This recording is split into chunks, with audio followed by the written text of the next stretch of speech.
Welcome to Adhvaitha, and in this video we will talk about God and the universe. We will talk about the two important concepts of Nimithakarana and Upadhanakarana, which will explain to us about the nature of the manifested reality and the nature of God. So make sure to watch this video till the end to understand how Vedanta explains God and how Vedanta explains this universe.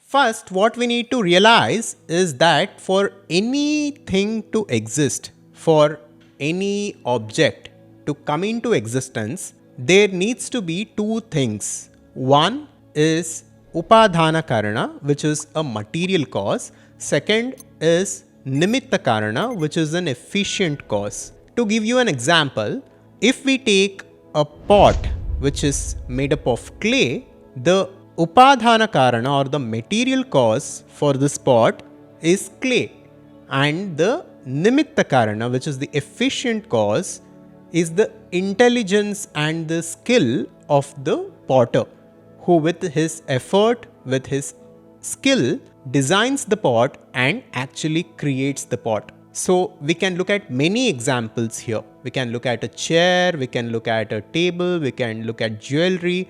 For all of these things to exist, there needs to be first of all the material in which it is made of, and then there needs to be a creator who through his skill has created the product or the object.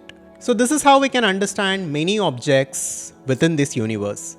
But what about the universe itself? And what about God?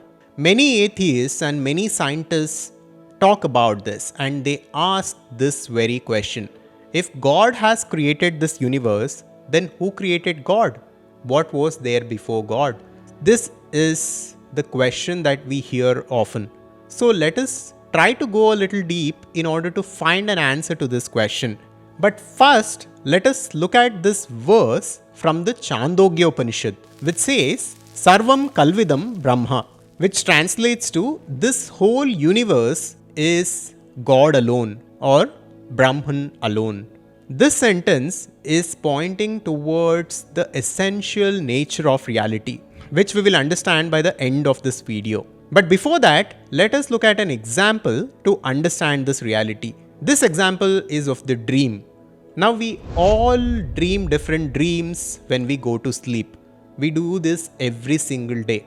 And when we are within our dreams, we are a different person. We are the dream ego, which is temporarily experiencing the dream world. So within our dreams, we experience many things. We talk to different people, we interact with the dream world, maybe we walk in the forest, we climb a mountain, we play with different animals. So a lot of things may happen within the dream. Now imagine when you are within the dream, someone comes to you and says, you are not who you think you are. You are not this ego which is temporarily having this experience in the dream world.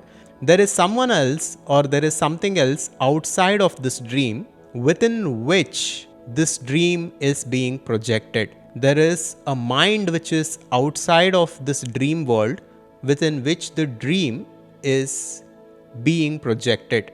And me, you, the animals, roads, the sky, the plants and trees, all of these things are essentially made of the same substance. And the duality that you are perceiving right now is an illusion. Now within the dream, when someone says this, it may not make a lot of sense. But what happens once you wake up from the dream world? And once you wake up to this waking reality, you will then realize that what that person was telling you within that dream was actually true. The dream was a kind of illusion. It was a temporary projection and a temporary experience.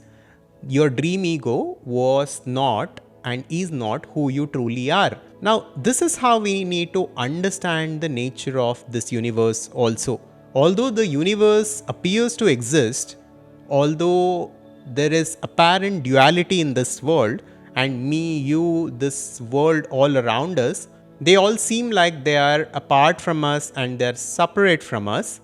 In reality, this is not true. This is simply the veil of Maya as explained by Vedanta. And once we pierce this veil and once we truly understand the nature of reality, we realize that this universe is one and there is absolute unity in this existence. And this universe itself, the efficient cause, the material cause, are both the same. Vedanta explains when it comes to God and the universe, there is no difference between the material cause and the efficient cause. So the Upadhanakarana and the Nimithakarana, when it comes to the creation of the universe and God himself, are both the same.